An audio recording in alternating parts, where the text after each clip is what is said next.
মেয়েটি আমার চিৎকার মেরে বলতেছে, বাবা আমাকে মেরো না, আমি তোমাকে বাবা বলে শরম দিব না। লোকটি বলছে, রাসূল আমার পাষাণ হৃদয় গলল না, শেষবারের মতো একটা পাথরকে উঁচু করে আমি আমার মেয়ের মস্তককে লক্ষ্য করে এই পাথর সজোরে নিক্ষেপ করলাম। মেয়ের বুক ফেটে রক্ত ফিনকি দিয়ে বেরিয়ে গেল, আর মেয়ের মুখ থেকে আব্বা বলে একটা চিৎকার বেরোলো। ওই আব্বা চিৎকার এখনো যেন আমার কানে আমি শুনতে পাই। শরীফে এসেছে, নবীজি কাহিনী শুনতেছিলেন, আর নবীজির রহমতের নবীর চোখ দিয়া পানি পড়ে দাড়ি ভিজে ভিজে পড়ছিল। বনু তামিমের এক ব্যক্তি ইসলাম কবুল করার পর লোকটি কাঁদতেছিল। হাদিস শরীফে ঘটনাটি এসেছে।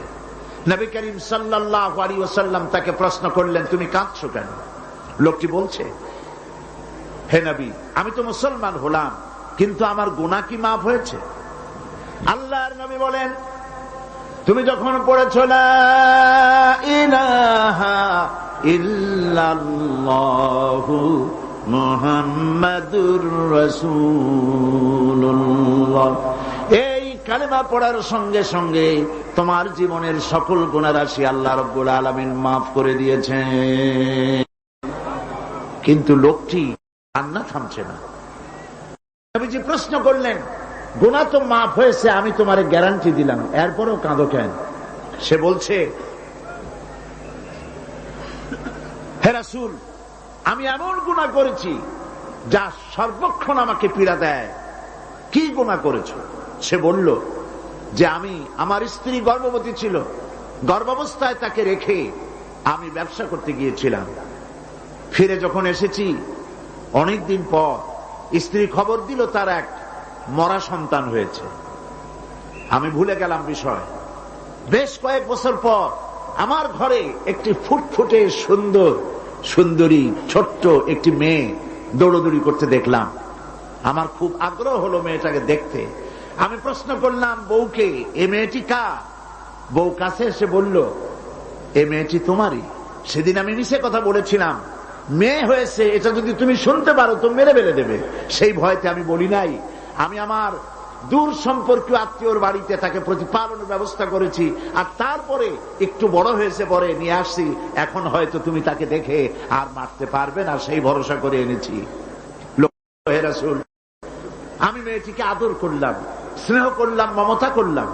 কয়েকদিন যাওয়ার পর আমার মনের মধ্যে চিন্তা জাগলো, এই মেয়েটা তো শৈশব থেকে কৈশোরে পদার্পণ করবে, তারপরে যৌবন পাবে, এরপরে তাকে বিয়ে দিতে হবে। আমি সমাজপতি, আমার মেয়ে অন্যের বাড়িতে রান্না করে খাওয়াবে, অন্যের বাড়ির কাপড় চোপড় পরিষ্কার করবে, তাহলে তো আমার সম্মান বাঁচবে না, আমার ইজ্জত বাঁচবে না। আমি তখন সিদ্ধান্ত নিলাম, এই অপমানের চাইতে মেয়েটিকে মেরে ফেলা অনেক ভালো। আমি ওকে বললাম, মেয়েটিকে সাজিয়ে দাও, গুছিয়ে দাও, একটু বেড়ায় আসে। স্ত্রী সরল মনে মেয়েটাকে সাজিয়ে গুছিয়ে দিল। এই মেয়েটিকে নিয়ে আমি চললাম। কিছু দূর দৌড়ে যায় আমার সামনে, আবার পেছনে আমার কাছে আব্বা আব্বা বলে ছুটে আসে, আবার পেছনে পড়ে, আবার আব্বা আব্বা করে দৌড়ে এসে আমাকে জড়িয়ে ধরে। এভাবে যেতে যেতে এক নির্জন এলাকায় গিয়ে, এক পাহাড়ি এলাকায় গিয়ে আমার চাদরের ভেতর থেকে মাটি খোঁড়ার যন্ত্র বের করে মাটি খোঁড়া আরম্ভ করলাম। মেয়ে আমার কাছে বসে বলছে, বাবা তুমি এত কষ্ট করছো কেন? সে তো বুঝতে পারতেছে না যে আমি তার জন্য কবর খনন করতেছি। আমি মাটি খুঁড়তেছি, মাটি এসে আমার জামায় লাগে, দাড়িতে লাগে, আর আমার মেয়ে আমার পাশে বসে আমার দাড়ি থেকে, জামা থেকে ধুলাবালি সরায় দিচ্ছে আর বলছে, বাবা তুমি এত কষ্ট করছো কেন? গর্তটা যখন খনন করা হয়ে গেল, মেয়েটার হাত পা শুরু করলাম। মেয়ে বুঝতে পেরেছে আমি তাকে মেরে ফেলবো।